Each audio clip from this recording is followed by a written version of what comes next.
Previously, I discussed the concept of valuing one's own opinions above everyone else's. This is a pretty common idea in psychology, but I feel that this situation can be broken if you are in a specific environment, such as a learning environment. Hey everyone, Shadow Rockets here, and on today's episode, I want to discuss the importance of opinions. Now, before I get into today's video, I want to briefly point out the difference between a fact and an opinion. A fact is something that can be proven right or wrong, which means it isn't necessarily true, but an opinion can't be proven true or false per se. It's more so a belief one has on a matter, for better or worse.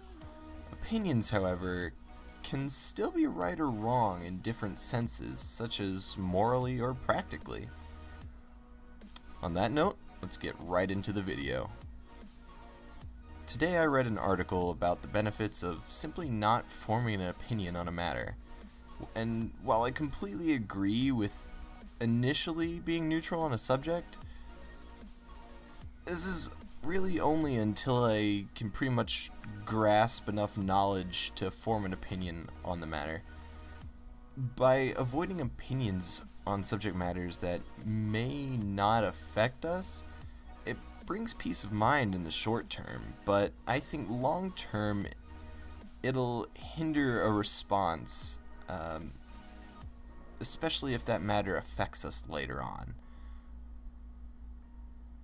In this article that I read, the narrator was basing their beliefs on the presidential election in the US, and they live in Canada, and they said, or they thought, that stating their views wouldn't really make a difference anyways, so why form an opinion on it to begin with?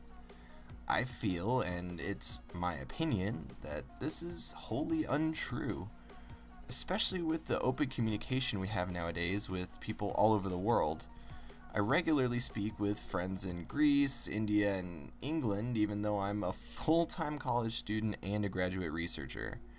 Now, again, I understand and respect this stance, but I also feel that for something that will actually have a direct effect on the narrator's life, I would hope they keep an opinion, at least some semblance of opinion, tucked away somewhere in their mind, even if they try to give it up or suppress it.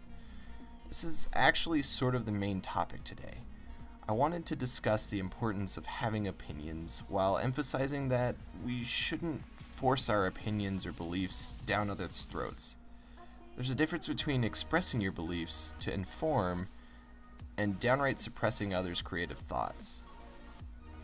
A quote from this article reads, "We cling to our own point of view as though everything depended on it. Yet, our opinions have no permanence. Like autumn and winter, they gradually pass away." I want that to sink in for a second here, because this is true. Our lifespans are finite and extremely small in the grand scheme of pseudo-infinite time, but to throw these opinions away would create stagnance. Opinions are our drive. They give our work meaning, at least to ourselves. They give us love. They give us strength. On the other hand, they also hinder our growth if we let them block out true knowledge, instead treating what we know as truth as law. This can lead down dangerous roads such as prejudice, which is really just a symptom of forming opinions without the facts. Our opinions affect those around us, and they can have lasting impressions on many people, even changing the way lives play out in some cases. Therefore, while our lives are painfully finite, I would say our opinions travel much greater lengths. A discussion I've had with my dad many times is on the concept of truth. If someone is taught their entire life that the sky is yellow, or that 2 plus 2 is 57, but we know the sky to be blue and 2 plus 2 to be 4, does it make them a liar if they told us their beliefs? The answer is no. They aren't a liar. They're simply misinformed. Now the issue moves on to how they react when you state information contrary to what they know to be true. Do they accept this information, although struggling to grasp it? Do they reject the information, accepting only their ignorance? If they reject the information, accepting their ignorance, do they attempt to convince you of your misinformation? Leonardo da Vinci once said, "The greatest deception men suffer is their own opinions." I urge you all to take a step back this week, this month, this year, and think about your opinions before getting into heated debates with your friends, families, or random strangers. Maybe even play neutral to hear truly the words that they're speaking to you. Maybe you'll learn a thing or two, or maybe you'll realize that there's a lot of dumb people out there. Anyway, friends, if you like this video, if you learned something, or if I made you think maybe something different than normal, don't forget to like, favorite, comment, and subscribe, and I will see you next time. Shadow Rockets out.